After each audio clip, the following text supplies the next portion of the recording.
This is Joe Morse. You are listening to the History of Aviation podcast with Derrick Beeler, David Rowe, and David Gorman. Hello and welcome to the History of Aviation podcast, the podcast series where we discuss historic aircraft. I'm Derrick Beeler, and I'm joined today by co-host David Rowe and Dave Gorman. In this episode 27, we'll be discussing the Lockheed SR-71. The Lockheed SR-71 is a long-range, high-altitude Mach 3 plus strategic reconnaissance aircraft developed and manufactured by the American aerospace company Lockheed Corporation. From his studio near Bristol, Tennessee, Mr. David Rowe. How you been, David? I'm doing excellent. Glad to be here.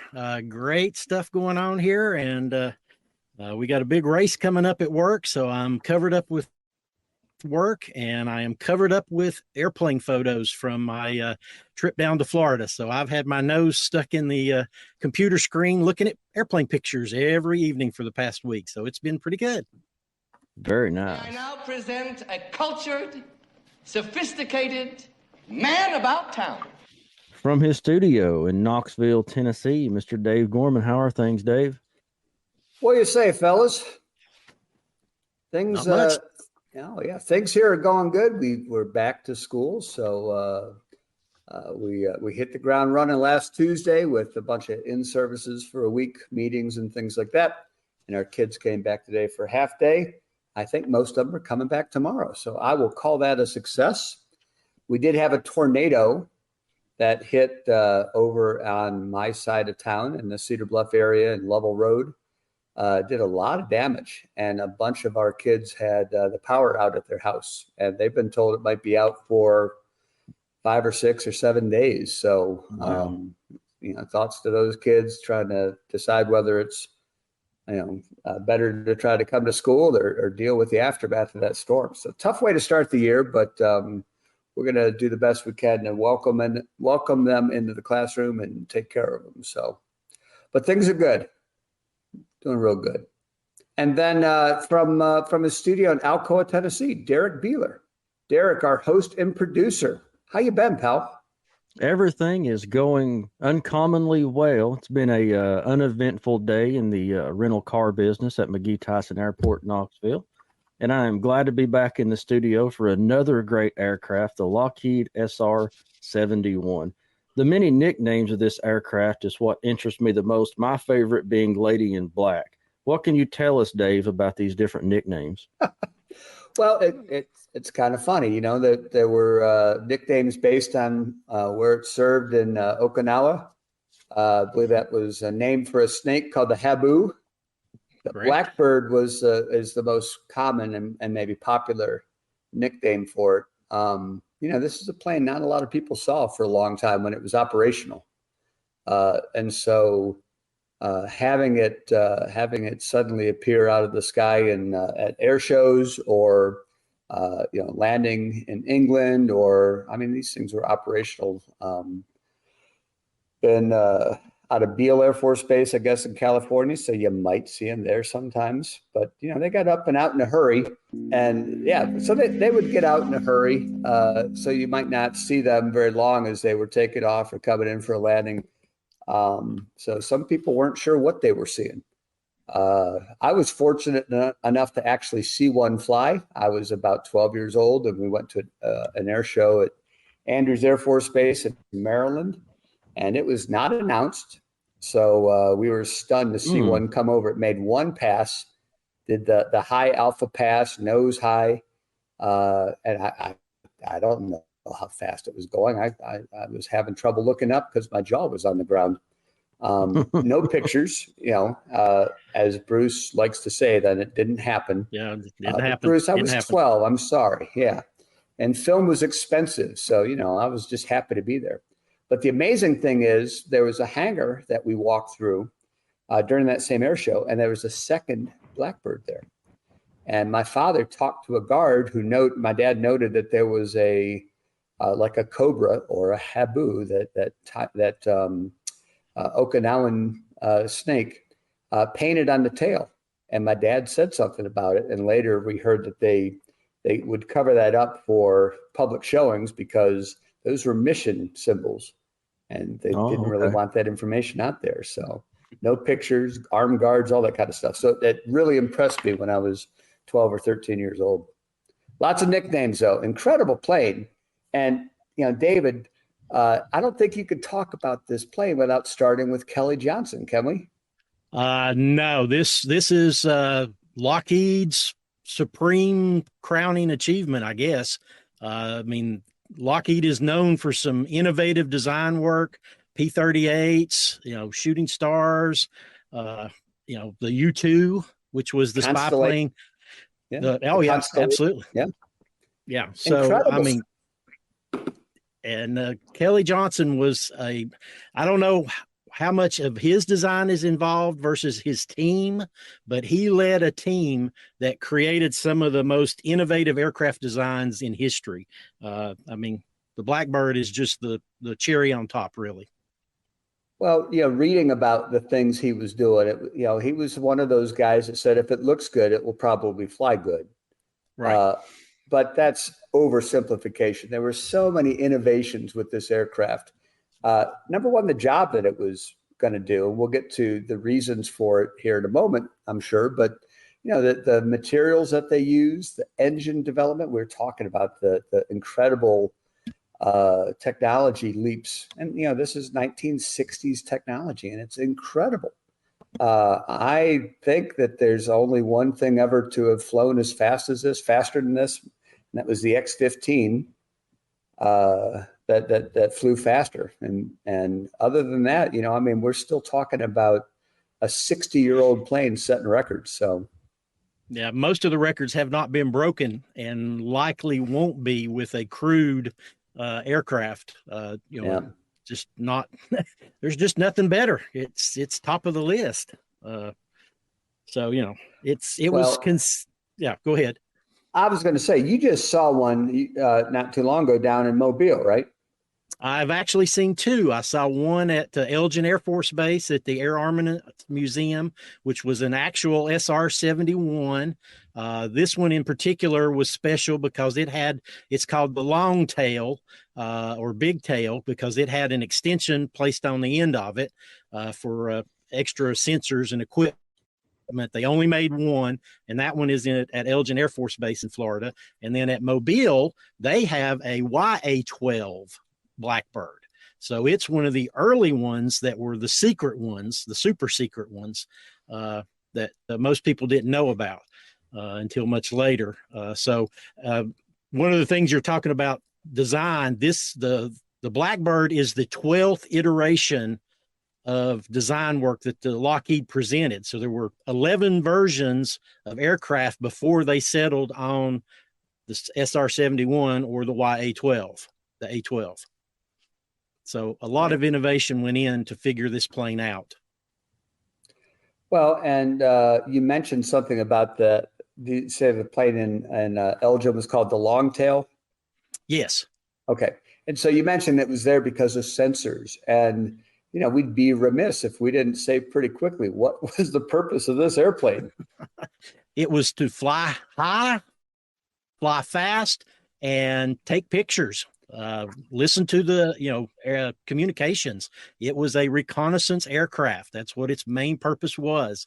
There was some talk of making it into a bomber or an interceptor, but ultimately they settled on put as much gas in it as possible, fly it as high and as fast as possible, and take a lot of pictures. The SR-71 could fly 35 miles in a minute at Mach 3.2, and it could survey 100,000 square miles of the Earth's surface per hour. So this plane is flying high, fast, and taking a lot of information in a hurry. Well, you mentioned about the amount of surface that it could cover. And it isn't just a straight look down thing. It had, I think they call them oblique cameras that are the side view. So it was showing not just what was directly below, but also looking, many miles, hundreds of miles to either side, right? Very correct. Yes, they upgraded the equipment inside as as technology improved, they added oblique cameras, they added special electronics. Everything was improving constantly on this aircraft because, they were getting better and better as time goes. I've heard this plane sometimes referred to as one of the first stealth airplanes.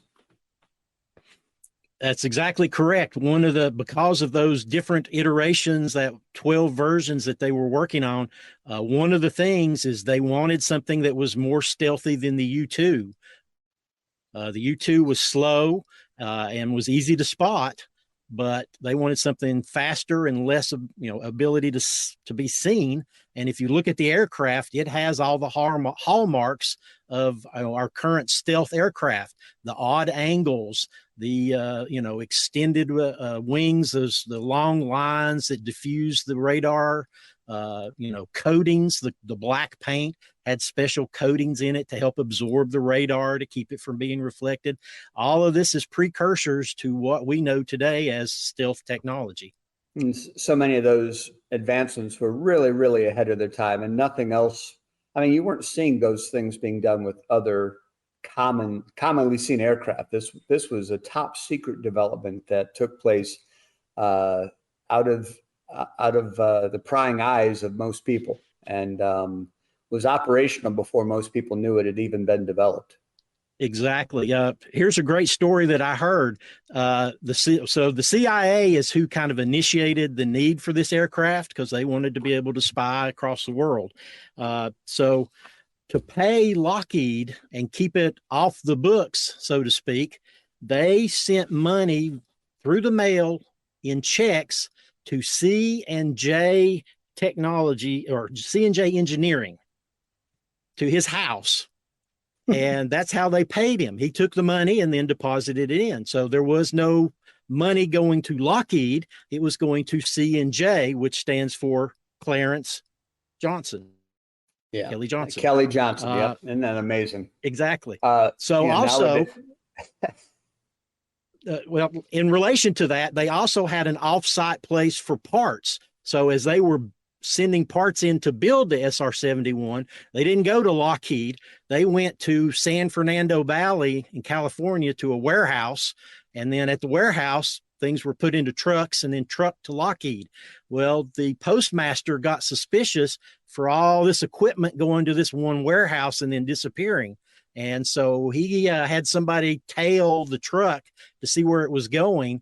And the guy driving the truck was stopped before he got to Lockheed, and met up with some armed people, I'm sure, who explained to him that you don't know anything, you didn't see anything, go home. Yeah, messing with the wrong agency at that point. Well, exactly. Secrecy is paramount, and they were not, they didn't want anybody to know what was going on when they were building this thing.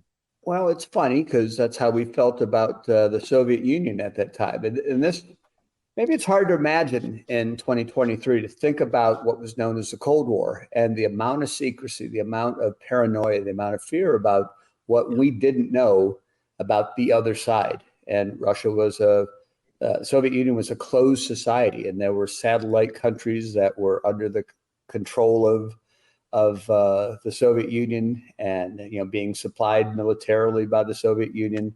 But we didn't know what they had. We didn't know about their submarine technology, their bomber technology. We were trying to figure out and plan for how do you stop them? How do you intercept their missiles? What are their capabilities? And so we had to take a lot of chances, and spies on the ground were employed. Spies who lived nearby or in bordering countries were employed. But you mentioned the U-2, and that was an early answer to trying to solve this problem, right? Very much so. It was covert flights over the Soviet Union, taking pictures and information, and all that was great until there was a shoot down of one of the U-2s. Gary Francis Powers was shot down and captured by the Russians. And suddenly everybody knows that the U.S. is spying. So that there was no way to get around it. It's not a weather reconnaissance flight, which we tried to say. No. Yeah, that was pretty clear what happened, and a lot of embarrassment to the U.S., to the CIA, who had to acknowledge that this happened. Dwight Eisenhower was furious because he knew the flights were happening and was basically assured that we weren't going to get into this trouble. Two things I didn't realize until I was doing a little bit of research for this episode is that the development of the SR-71 began before that shoot down. So it was already in place, And I mean, I don't know why that surprised me, because we're always pushing, always, the next best thing. The always things innovating. the things that are flying right now, it might be 10 years before we hear about it, but it's already, they're out there, I'm sure, But the other thing was the SR-71 never overflew Russia. Did not realize that.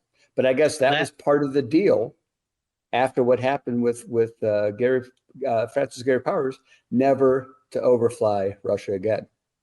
That was one of the interesting things, exactly, that the U-2 was covert missions. They were unannounced. We didn't talk about them. They were undercover. The SR-71 was used for overt reconnaissance.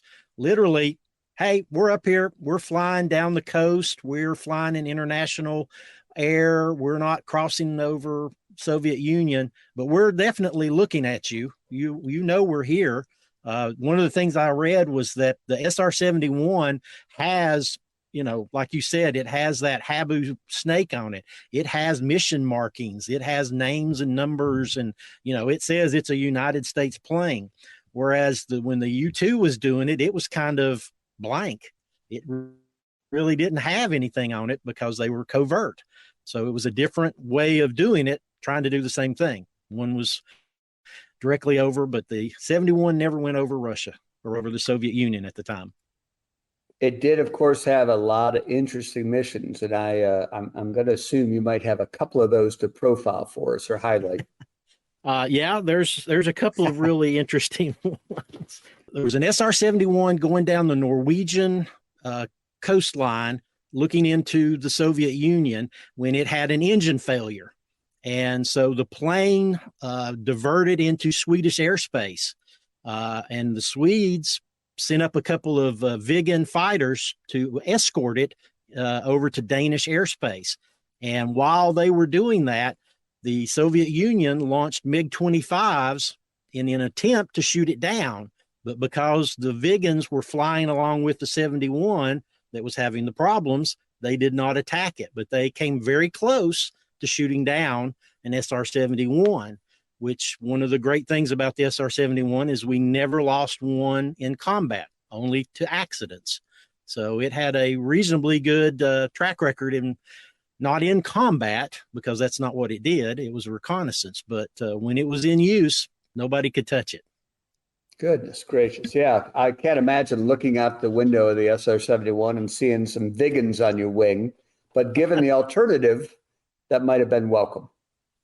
Exactly.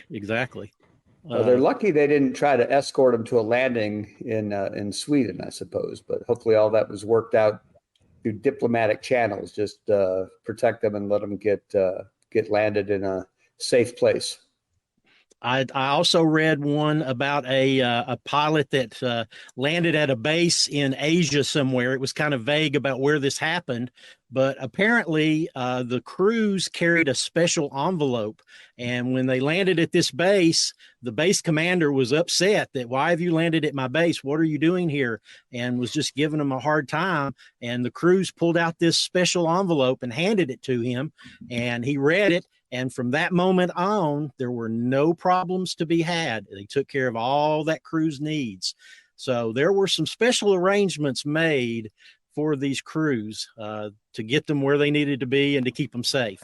So, well, there might have been some financial encouragement that helped grease the skids there a little bit. Yeah. The story did not say what was in the envelope, only that the person that was having the problem no longer had any problems. Now, you mentioned that the CIA was involved in some of the early development with the A-12s, but then the spy missions were generally all flown with the SR-71. Those are all U.S. Air Force pilots, right? Correct. As a matter of fact, all of the pilots were top pilots in the Air Force. They literally had to have 1,500, 2,000 hours of flight time. They were top of their class. So you don't have any young early pilots involved in this. They only wanted the best.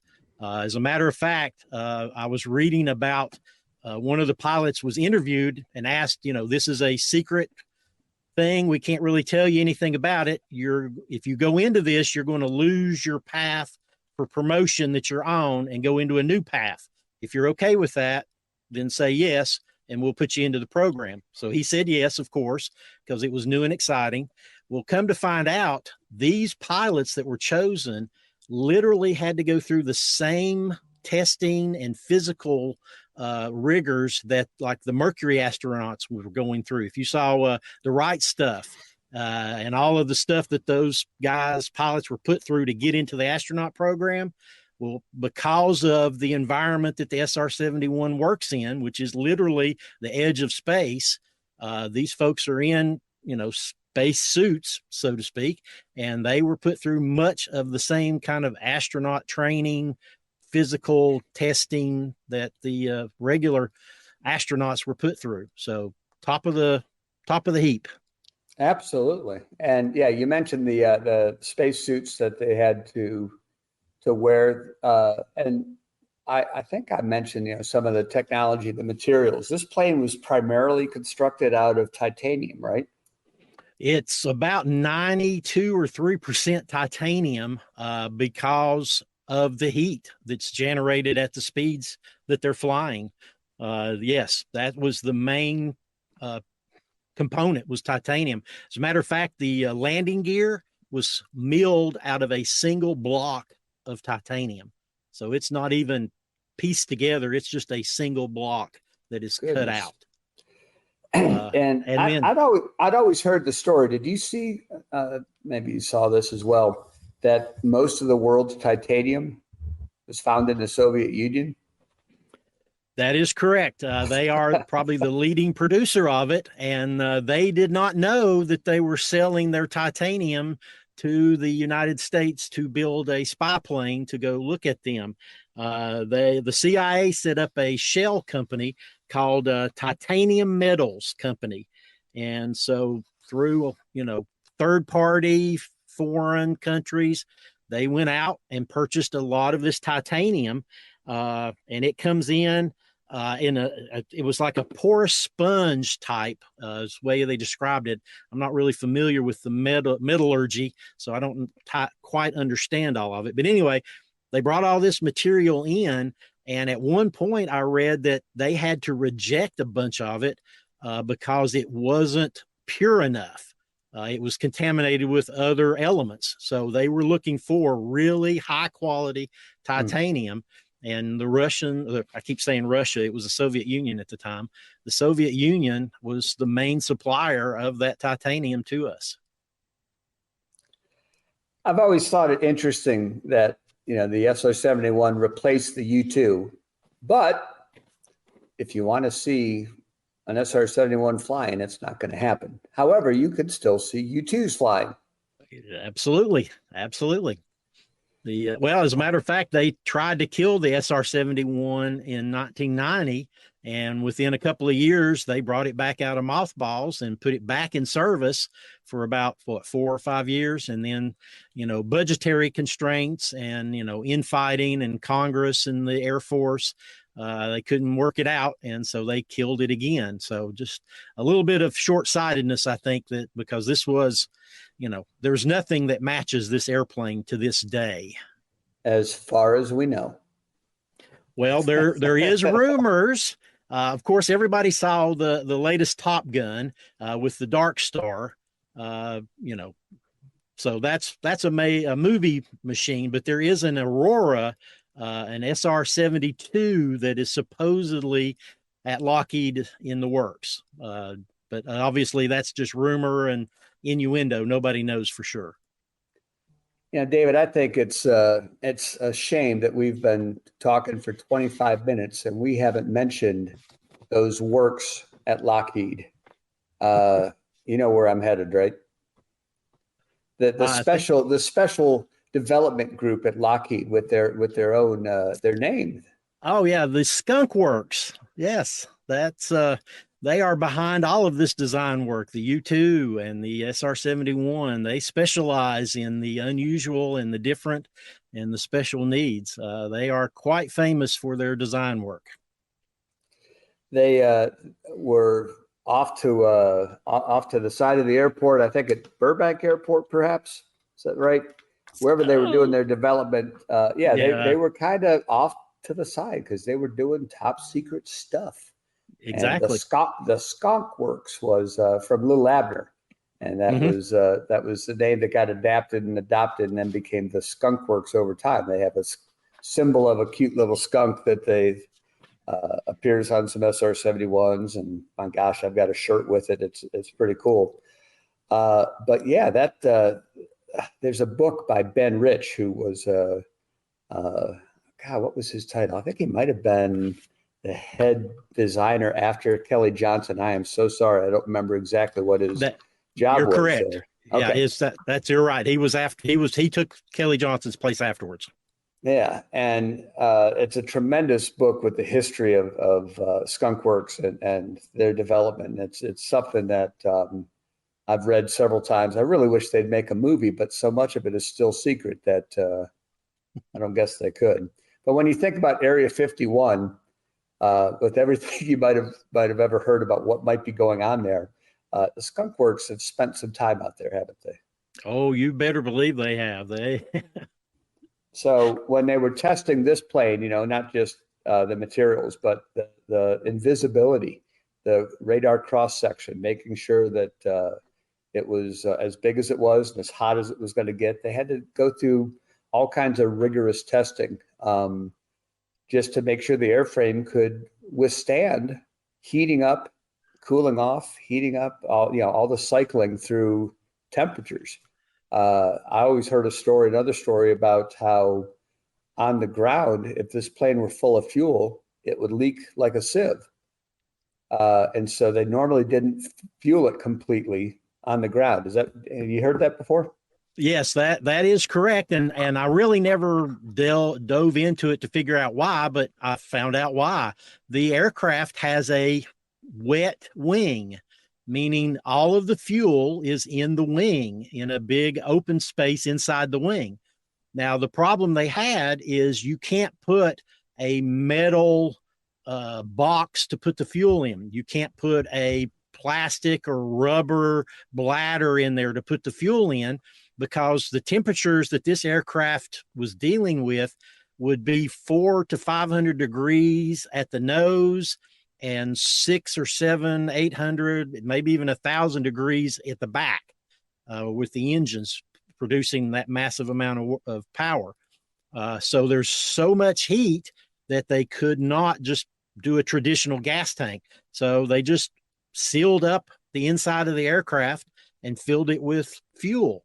Well, because it's titanium, it has it shrinks and it expands due to the heat. And so when it's sitting on the ground, the metal has shrunk and you have gaps.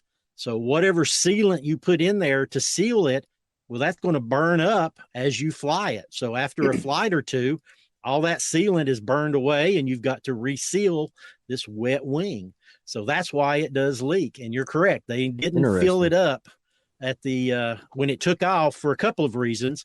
One, for weight. They didn't want to overweight the aircraft in case they had to, abort the takeoff or a single engine takeoff. You wanted to keep it light. So yes, they would take off, and a lot of times they would, they could refuel as many times as the mission required. So once you got it into the air, you just stay up as long as necessary. I was reading that they could go about 90 minutes on a full fuel tank. So you only had about 90 minutes at Mach 3 before you had to drop down and get some new fuel. So a lot of hookups there. Now that fuel was also special. JP7, I think, that had a really, really high ignition point. Again, another story that might be apocryphal. They say that you could throw a lit match into a puddle of JP7 and it would not ignite. It needed to be much, much hotter. Correct. That's 100% correct. It had a very high volatility point. Or a high flash point, I guess is what it's called. They used TEB, triethyl boring, to start the engine. So if you've ever seen a video and there's a green glow coming out of the engine, well, that's that TEB being injected into the afterburner because it's a very, very hot fire that as a matter of fact, as soon as it touches air, it turns to fire. And that's what they use to start the engines. And I was reading that the aircraft, the Blackbird, only had 16 shots of this TEB to use. So when you're flying, if you have an engine out and you need to restart, you've only got 16 total. So you've got to be, judicious with your use. If you're up and about and have problems, don't overdo it, because at some point you're going to run out of the ability to start your engine. Goodness gracious. So again, just another in a long list of firsts and major development breakthroughs and things that they had to work through as this plane was being developed. The mission to be able to overfly and to collect data from whether it's electronic intercept or mostly photography. That was crucial. We haven't had the SR-71 flying in that role now for over 30 years, right? Right. Yeah, it's the only place is a museum to see it now. Yeah, and you mentioned two that you saw, one in Alabama and one down in Eglin Air Force Base. First one was Mobile, right? Yeah, Mobile, Alabama, at the USS Alabama at their park. They have an A-12 with one of the engines on a cart. You can actually look into it and see it. And speaking of the engine, let's talk about it for just a second, because this thing is a technological marvel. It is a turbojet engine inside of a ramjet engine. So as the plane takes off, it uses the turbojet to take off. It's a Pratt & Whitney J58 axial flow turbojet. And so you take off with that engine and you get it up into about Mach 1.2 or 3, and the afterburner's burning. And if you've ever looked at the Blackbird, it has this little cone outside of the engines, and that cone is adjustable. So as the speed increases, it forces the air into the engine at the right speed, and the turbojet engine becomes less and less of the power as the ramjet builds up speed. And suddenly the ramjet is providing most of the power to the afterburner as opposed to the JP58 or the J58. So it's just a technological marvel of airflow and baffles and bypasses. I was looking at it, and it's just, the engineering on this just blows my mind. And, we're talking 1950s and 60s design. This is before computers and everything. These guys were doing this with the slide rules, and it's just an amazing, amazing engine. Well, I know that there are pilots who flew this who have, printed books. They've put out their story and shared pictures.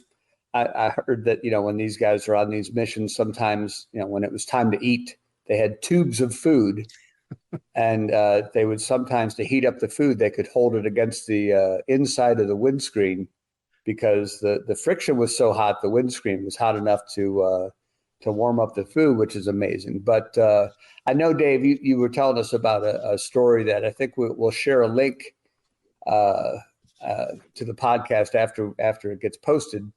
A pretty funny story that maybe a lot of our listeners have heard before. a pilot who had some things to say, just to kind of show that he had the biggest, baddest plane in the sky, right? Correct. It was called the speed check. Major Brian Shule told this story. As a matter of fact, I watched it last night and I was just amazed at it. So essentially, you've got Major Shule and his RSO Walt in the back seat, and they're on a training mission. They're flying across the U.S., hitting their spots, and they're coming back to Los Angeles. And so you get to the air traffic control, and the air traffic control's watching. So over the radio, they hear a Cessna pilot come on to the LA Center and ask for a readout of his ground speed. And the center replied, November Charlie 175, I'm showing you at 90 knots on the ground. So, okay, normal. Well, a minute or so later, there's somebody in a Twin Beach calls in and says, hey, what's my ground speed? And so the LA Center says, I have you at 125 knots of ground speed. So 90, 125, a little one-upsmanship going on here. Well, it doesn't take long until there's a Navy F-18 out of Naval Air Station Lemoore, calls the center and says, this is Dusty 5-2 ground speed check. And the LA Center says, Dusty 5-2 center, we have you at 620 on the ground. Ooh. So we've gone from 90, 125 to now 620. Well, the Major Shule was saying that he was sitting there thinking, we've got to respond to this. We can't let this stand. But he didn't have control of the radio. His RSO in the back did. And so he was thinking, man, I really want. And then about that time, Walt in the back gets on there and says, Los Angeles Center, Aspen 20, can you give us a ground speed check? And the LA Center comes back with Aspen 20. I show you at 1,842 knots across the ground. So, let's just stop right there, guys. Winner and champion. Yeah, Game, exactly. set, match, checkmate. And turn out the lights. The fat lady is sung. Major Shule said at that point he knew that he and Walt were going to be a great team because he was thinking the exact same thing, that they were both thinking the same thing at the same time. And so it's a fabulous story. That's perfect. So we mentioned there are two down in there's one in Huntsville. Excuse me, there's one in Mobile, one in Florida. There's another one in Huntsville. At the Air and Space Center there in Huntsville, the NASA Space Center. Correct. Dayton has one. There's one in Richmond, Virginia, and a fantastic museum that was built around it. It was taken apart and put inside and very dramatic.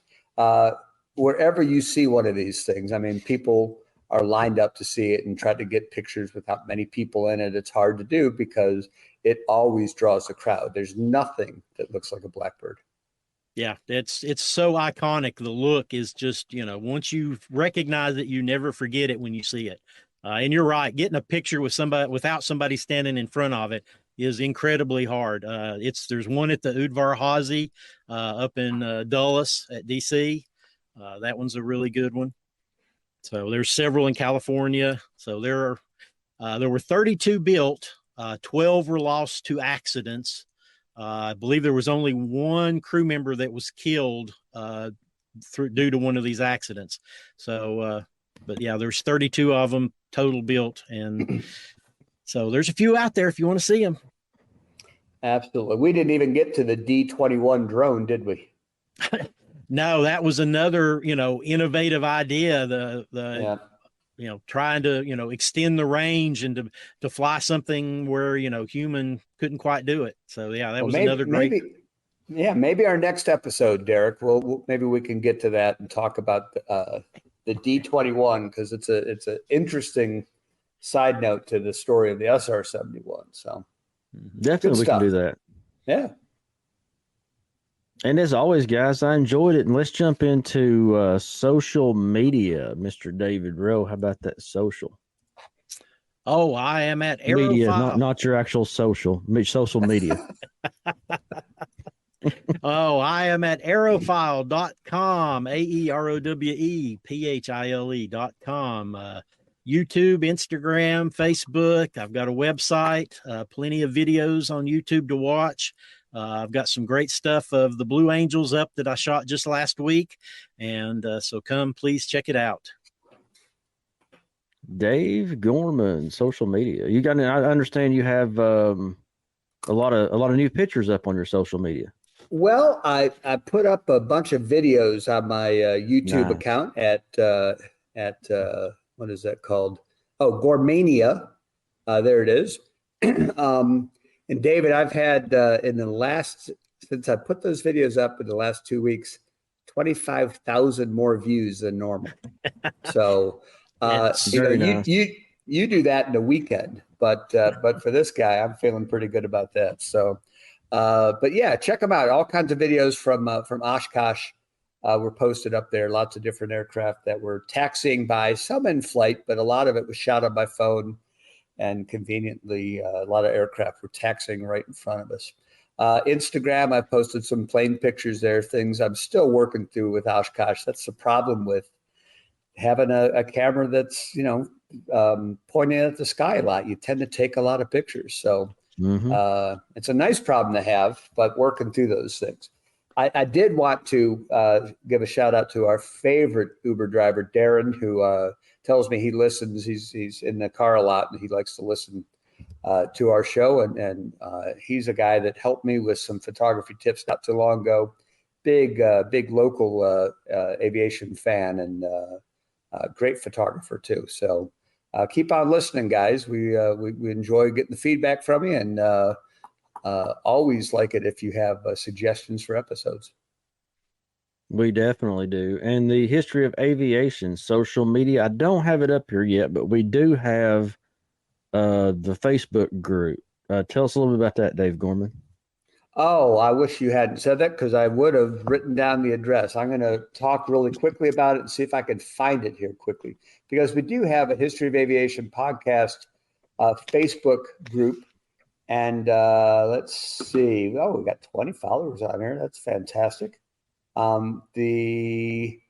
So facebook.com and then / History of Aviation podcast will get you to that. So I see it there on the crawl at the bottom of the screen. That'll take you. Maybe I did put it on there. It looks like you did. So that's a good thing. So we'll post this episode soon, and you can hear it there and check out. What did you say? This is number 27? 27. Episode 27. Fantastic. So there's lots more to pick from. And as we mentioned, we do love getting some feedback from you guys. And if you have any more suggestions, keep it coming. And all of our links, including the phone number you can call and or text and leave voicemail or text feedback, is also down below. Any information you want about this podcast, you guys' social, the show's social is all right down below the podcast. So be sure and check that out. I enjoyed it, guys. Absolutely. This is a fantastic aircraft with an unbelievable history and a great wow factor. So go see one in a museum near you sometime. Okay. Absolutely. Definitely. Thanks for listening to the History of Aviation podcast, episode 27. Please rate, review, and subscribe. Follow the podcast on Apple, Spotify, or wherever you get podcasts. For David Rowe, Dave Gorman, I'm Derrick Beeler. Thanks for listening to the History of Aviation podcast.